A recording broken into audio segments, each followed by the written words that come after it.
If you've ever sat inside a train and wondered how electric trains actually work, then this video is for you. First, let's understand it with a simple design. You may have noticed that electric trains have a wire above them. This wire is connected to the train through a sliding contact. As the train moves, this contact continuously touches the wire. Electricity travels through this wire directly to the motor. The motor spins, the wheels rotate, and the train starts moving forward. That was the simple design. Now here's where the interesting part begins. Any electric circuit is only complete when there's a return path for the current. So where is that path here? The railway track itself acts as the return path. In other words, the entire circuit is completed through the track. One surprising fact is that the electricity coming from the overhead wire eventually goes back into the track through the wheels. A special carbon brush stays in constant contact with the rotating axle, allowing the current to transfer continuously without interruption. Now another problem appears. The overhead wire carries about 25,000 volts, which is far too much for the motor to handle. That's why the electricity first passes through a transformer that reduces the voltage.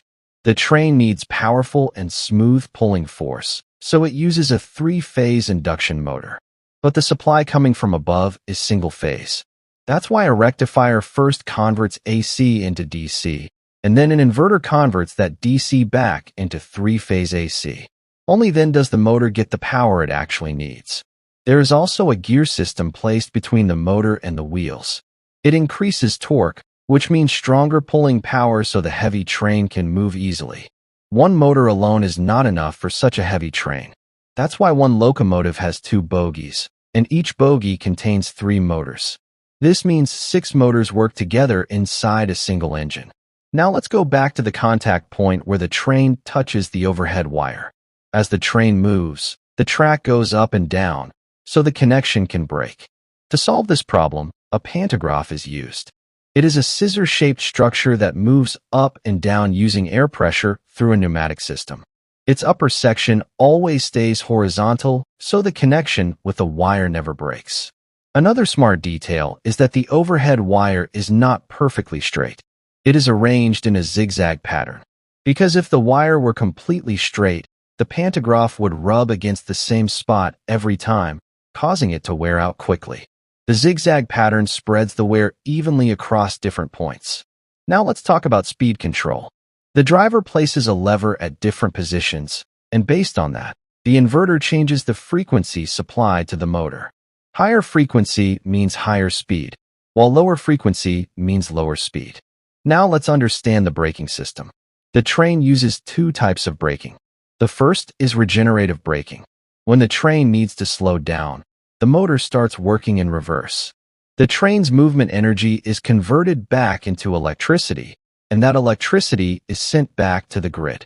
In other words, electricity is generated while braking. But this method does not work effectively at low speeds, so pneumatic brakes are used there. This system uses compressed air and a spring. When the air is released, the spring pushes a piston and the brake is applied. The smartest part of this system is that if any fault occurs or the air supply stops, the spring automatically applies the brakes by itself. Now let's look inside the coaches. Where do the lights, fans, and air conditioning get their power from? In older systems, each coach had an alternator connected to the axle that charged batteries while the wheels rotated.